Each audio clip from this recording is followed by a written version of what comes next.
एक समस्या आजकल चल रही है अकाउंट फ्रीज होने की, जो साइबर सेल द्वारा किया जाता है। और वो किसी भी स्टेट की साइबर सेल कर सकती है, मतलब आंध्र प्रदेश से, गुजरात से, मुंबई से, दिल्ली से, पंजाब से। वो होता क्या है कि कहीं भी किसी अकाउंट में अगर फ्रॉड होता है और वो फ्रॉड का पैसा कई अकाउंटों में घूमता है, तो वो जिस अकाउंट में जितना जाएगा, किसी अकाउंट में 100 गया, किसी के में 50 गया, किसी के में 150 गया, तो वो क्या करते हैं साइबर सेल वाले कि उस पूरे अकाउंट को फ्रीज कर देते हैं।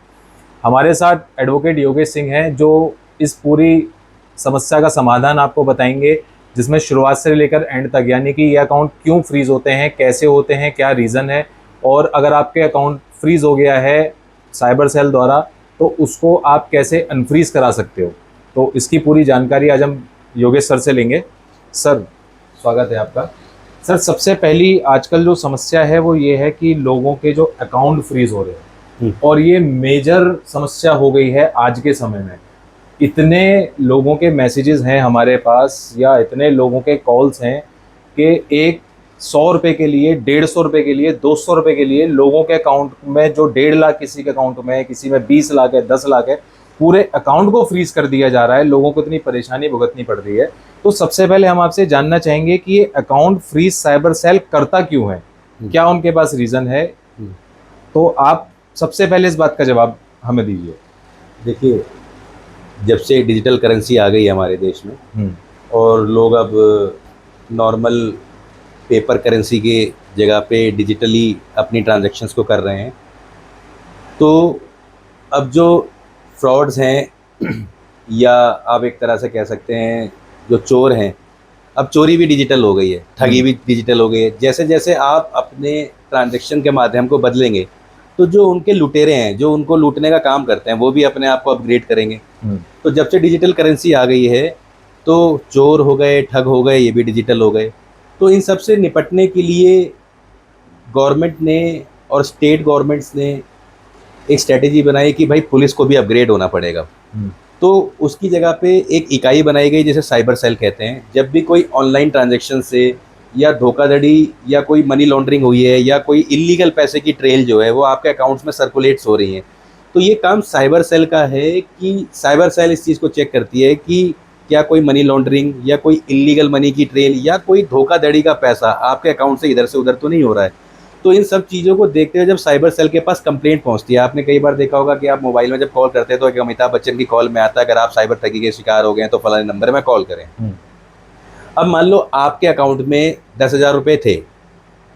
कोई आपने लिंक क्लिक किया और उस लिंक से आपका सारा खाता का पैसा ट्रांसफ़र हो गया। जैसी अब आप सतर्क हैं, अब आपके खाते से पैसा ट्रांसफ़र हो तो सबसे पहले आप कॉल करेंगे 1930 पे, या आप ऑनलाइन कंप्लेंट कर देंगे मेरे साथ साइबर ठगी हो गई।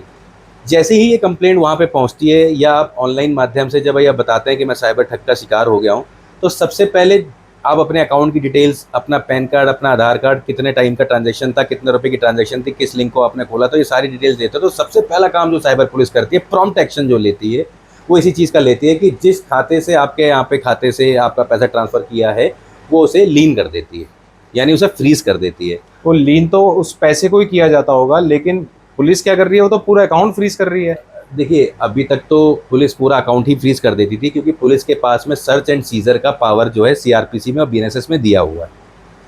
तो जो पुलिस कर रही थी, अब सुप्रीम कोर्ट की गाइडलाइंस इस चीज़ पे आ गई है कि जितने पैसों के ट्रांजैक्शन का गड़बड़ हुआ है या जो ट्रेल है, उतने ही पैसे को आप लीन करेंगे, बाकी पूरा अकाउंट आप फ्रीज नहीं कर सकते हैं। बट कई बार क्या होता है, पुलिस को नहीं जानकारी है या बाय चांस वो किसी इंटेंशनल वे में वो क्यों कर रही है, वो तो जिसका जवाब पुलिस दे सकती है। पर सुप्रीम कोर्ट की गाइडलाइंस बड़ी क्लियर है इस चीज़ पे कि लीन सिर्फ आप उतने पैसों का लगा सकते हैं, अदरवाइज पूरा अकाउंट फ्रीज नहीं कर सकते हैं। आजकल सबसे ज़्यादा जो समस्या देखने को आ रही है वो साइबर ठगी की नहीं है, वो है इलीगल मनी ट्रेल की। ये जो क्रिप्टो करेंसीज़ हैं जो इस पर डील कर रहे हैं, या ये जो ऐप्स हैं जिसमें ऑनलाइन बेटिंग होती है, या कोई आप ऑनलाइन गेम्स खेलते हो जिसमें पैसा जीतने खरीदने का वो जो गेम चलता है कि आपके अकाउंट में क्रेडिट हो जाएंगे, इसका जो पैसे का सोर्स है वो लीगल नहीं है। ये नहीं पता किसी को कि ये टेरर फंड है या इलीगल फंड है, ये कहाँ से पैसा आ रहा है, काला बाजारी सट्टा बाजारी का पैसा है जिस पे कोई गाइडलाइंस या कोई एक्ट तो बने नहीं है इसे कंट्रोल करने के लिए। जब इस तरीके का पैसा भी अगर मार्केट में घूमता है और जिस जिस अकाउंट में ये होता हुआ जाता है, साइबर पुलिस उन सारे खातों को फ्रीज करना शुरू कर देती है, यानी लीन लगाना शुरू कर देती वो है। पूरी उस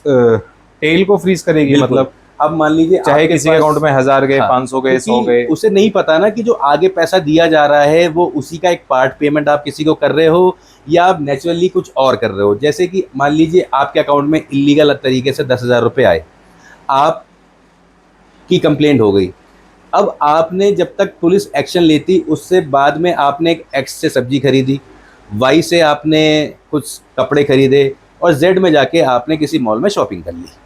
तो साइबर पुलिस उन सारे खातों पे लीन लगाना शुरू कर देगी, क्योंकि उसे हर जगह पे ये देखना जरूरी है, लिंक इस्टेब्लिश करेगी कि ये पैसा आगे आगे जो भेजा जा रहा है, कहीं ऐसा तो नहीं है कि इस मनी ट्रेल में आप लोगों का भी इतना इतना पार्ट था, उतनी उतनी पेमेंट आपको कर दी गई है। तो कई बार आपने 10 रुपये अगर सब्जी वाले को दिए तो सब्जी वाले के खाते में भी लीन लग जाएगा, आपने 50 रुपये नाई को दिए तो नाई के खाते में भी लीन लग जाएगा। अभी हमारी मशीनरी इस तरीके से साइबर सेल की प्रिपेयर्ड नहीं हुई है कि वो ये डिफाइन कर पाए कि जो आगे आप पेमेंट दे रहे हैं वो वाकई में साइबर ट्रेल का हिस्सा है या आपने कोई अमाउंट का ट्रांजैक्शन किसी और वजह से किया है। तो जब तक जैसे जैसे धीरे आगे और अपग्रेडेशन आएगी तो साइबर सेल की पुलिस भी अपग्रेड हो जाएगी। तो जब तक साइबर पुलिस और अपने आप को अपग्रेड नहीं कर लेती है तो आप कोशिश करिए कि आपके खाते में इस तरीके का कोई भी इलीगल सोर्स से मनी आपके खाते में ना आए। आप ये जो ऑनलाइन बेटिंग, ऑनलाइन गेम्स खेल रहे हैं या एक अनवांटेड सोर्स जिसका आपको सोर्स नहीं पता, अगर आपके अकाउंट में पैसा आ जाता है तो ऐसे कामों से बचिए, सतर्क रहिए, क्योंकि ऐसा खाता पे आपके अगर जैसे ही पैसा आएगा तो उसमें लीन लग जाएगा और अनवांटेडली आप एक एफआईआर में कहीं ना कहीं एक तरह से एक्यूज बन के खड़े हो जाएंगे। तो योगेश जी, अब एक सवाल उठता है कि अगर मेरे अकाउंट को फ्रीज कर दिया गया है साइबर सेल के द्वारा, मैं ये कैसे पता लगाऊं कि मेरे अकाउंट को जिस साइबर सेल ने फ्रीज किया है वो दिल्ली का है, मध्य प्रदेश का है, गुजरात का है, कर्नाटक का है, आंध्र प्रदेश का है, चेन्नई का है? तो ये मैं कैसे पता लगाऊं? ये ऐसे पता लगेगा कि जैसे ही आपके अकाउंट में लीन लगता है तो आपको पता लग जाता है मेरा बैंक अकाउंट जो है इनऑपरेटिव हो गया है। तो सबसे पहले आप अपने बैंक ही जाएंगे। जब बैंक में जाएंगे तो बैंक आपको अपने आप बता देता है कि आपकी कंप्लेंट हुई थी और हमने लीन लगा दिया है। बैंक की ये ऑब्लिगेशन है कि वो आपको ये पूरी डिटेल्स देगी कि कौन से साइबर सेल से आपके खाते को लीन किया गया है, ठीक है, और आप उससे उसकी डिटेल्स ले सकते हैं। अगर बैंक ये जब देने में आनाकानी करती है तो आप बैंक के हायर हियरार्की को मेल कर सकते हैं और साथ ही साथ नोडल ऑफिसर को बता सकते हैं कि मेरे अकाउंट में लीन लगा हुआ है, बैंक ने किसी और के कहने पे लीन लगाया है, सिर्फ हमें इतनी जानकारी दी जा रही है कि किसी की कंप्लेंट है या पुलिस ने साइबर सेल से कंप्लेंट हुई है और वो हमें डिटेल्स नहीं दे रही है। तो ये उनकी लीगल ऑब्लिगेशन है कि वो आपको बताएंगे कि कौन से साइबर सेल की पुलिस ने यहाँ पे लीन लगाया है। योगेश जी, अब दूसरा सवाल आता है कि मुझे बैंक वालों ने डिटेल दे दी है कि आपका आंध्र प्रदेश के साइबर सेल से हमारे पास मेल आया था और इन्वेस्टिगेशन ऑफिसर का वो मुझे नाम भी दे देते हैं कि ये नाम है, ये नंबर है, हमारे पास मेल आया है और उनके कहने पे हमने इस अकाउंट को फ्रीज किया है। अब मेरा जो दूसरा स्टेप होगा अपने अकाउंट को अनफ्रीज कराने का, तो सबसे पहला स्टेप जो मैं उठाऊंगा वो क्या मेरा होना चाहिए? सबसे पहला स्टेप आपका यही होना चाहिए कि साइबर सेल की पुलिस को आप रिटर्न ईमेल, उनके नंबर्स होते हैं ईमेल आईडीज़ के, आपको उनको ईमेल लिखनी है, ठीक है, और उसमें लिखना है कि डियर साइबर सेल पुलिस, मेरा अकाउंट जो आपने फ्रीज़ किया वो किसी गलती के कारण या किसी गलतफहमी में कर दिया गया है। मेरा किसी भी इलीगल अमाउंट या किसी भी ट्रांजैक्शन से कोई लेना देना नहीं है और मेरे अकाउंट में इतने रुपए पड़े हुए हैं जिसका मैं अपने सुचारू रूप से इस्तेमाल नहीं कर पा रहा हूँ, जिससे मेरी डे टू डे एक्टिविटीज़ जो हैं वो मैं नहीं कर पा रहा या हूँ। कोई डॉक्यूमेंट्री प्रूफ मेरा, या मुझे अपने बैंक के अकाउंट की स्टेटमेंट या वो पैसा मेरे पास कहाँ से आया था ये प्रूफ लगाना भी जरूरी है? आपको सिर्फ हाँ। एप्लीकेशन लिखनी है। अब आपके अकाउंट में कोई पैसा आया है या नहीं आया ये तो साइबर पुलिस ही बताएगी कि भाई किस वजह से उन्होंने आपके अकाउंट को फ्रीज किया है। आप तो अपनी बात लिखिए कि भाई मेरे अकाउंट को जो फ्रीज आपने कर दिया है किसी गलती की वजह से कर दिया है, मेरा किसी इलीगल ट्रांजैक्शन से कोई लेना देना नहीं है, मेरा एक सिंपल सा अकाउंट है, ठीक है, मेरी सैलरी की अर्निंग यहाँ से आती है या मेरी अर्निंग यहाँ से आती है, तो मुझे बताया जाए कि किस वजह से मेरा अकाउंट फ्रीज किया गया है, क्योंकि मैं ऐसी कोई भी इलीगल ट्रांजेक्शन या कोई भी ऑनलाइन बेटिंग वगैरह नहीं करता हूँ और कृपया मेरे अकाउंट को खोल दिया जाए। अच्छा, कई बार योगेश जी ऐसा होता है कि बहुत सारे लोगों ने ये किया भी था, साइबर सेल को मेल भी किया, इनफैक्ट जो आईओ के नंबर आते हैं वो आईओ को मैसेज भी करते हैं या कॉल करते हैं, वो उनका फ़ोन नहीं उठाता और जब वो फ़ोन उठाता है तो कहता है आप यहाँ के बात करो, आप यहाँ के बात करो। तो अगर वो रेस्पॉन्स नहीं दे रहे हैं तो सेकंड स्टेप क्या होना चाहिए मेरा? देखिए, अगर वो रेस्पॉन्ड नहीं दे रहे हैं तो सबसे पहला जो काम आपको करना चाहिए कि आपको वहाँ पे जाना होगा, जिस थाने में वो एफआईआर हुई है वहाँ के कोर्ट में जाके, मजिस्ट्रेट कोर्ट में आपको एक एप्लीकेशन लगानी पड़ेगी अपने अकाउंट्स को अनफ्रीज कराने की, ठीक है, या फिर आप सीधा हाई कोर्ट जा सकते हैं, हाई कोर्ट में रिट लगा सकते हैं कि पुलिस को मैंने एप्लीकेशन दी थी, मेरी ट्रांजैक्शन में कोई, अगर आप बिल्कुल चोर है कि आपने पहली बात 1 रुपया भी कहीं से गलत नहीं लिया और आपका कोई इलीगल ट्रेल मनी ट्रांजैक्शंस में कोई लेना देना नहीं है, तो ही आप हाई कोर्ट जाना कि भाई पुलिस ने मेरे अकाउंट को फ्रीज कर रखा है या मेरे यहाँ पर्टिकुलर एक अमाउंट को ये कहते हुए लीन कर रखा है कि ये अमाउंट जो है इलीगल ट्रांजेक्शन में यूज़ हुई है या ये कोई इलीगल इनकम है या आप इसका ये जो अमाउंट है ये आपके अकाउंट में जो है सस्पिशियस है, तो ही आप रिट पिटीशन पे जाइएगा। अदरवाइज आप मजिस्ट्रेट कोर्ट में जाके एप्लीकेशन लगा मजिस्ट्रेट कोर्ट की अगर करते हैं तो मजिस्ट्रेट कोर्ट के किस सेक्शन में ये एप्लीकेशन लगेगी? सेक्शन जो है बीएनएसएस में 497 में आप लगाएंगे। इसमें सुपरदारी में आप अपने अकाउंट को अनफ्रीज करवाते हैं क्योंकि एफआईआर जरूर हुई होगी। देखिए, जब भी कोई कंप्लेंट आपके खिलाफ गई है, अगर आपके अकाउंट में फ्रीज लगा है तो किसी ना किसी एफआईआर के दम पे ही लगा होगा। कहीं ना कोई इलीगल फ्रॉड की या मनी ट्रांजैक्शन की या टेरर फंडिंग की या कोई भी एक सस्पिशियस मनी का लेन देन की कहीं ना कहीं एफआईआर कटी होगी जिसके इन्वेस्टिगेशन के पार्ट में आपका अकाउंट लीन हुआ है। तो कायदे से तो उस समय पे केस प्रॉपर्टी है, क्योंकि वो जो अमाउंट जो आपके यहाँ से होल्ड किया गया है वो केस प्रॉपर्टी है। अब ये तो कोर्ट का ट्रायल ही डिसाइड करेगा कि वो जो अमाउंट था आपके पास में गलती से आया या वो एक इनकम जो इलीगल या सस्पिशियस ट्रांजैक्शन थी, आप उसका एक एडेड एडवांटेज बेनिफिशियरी थे।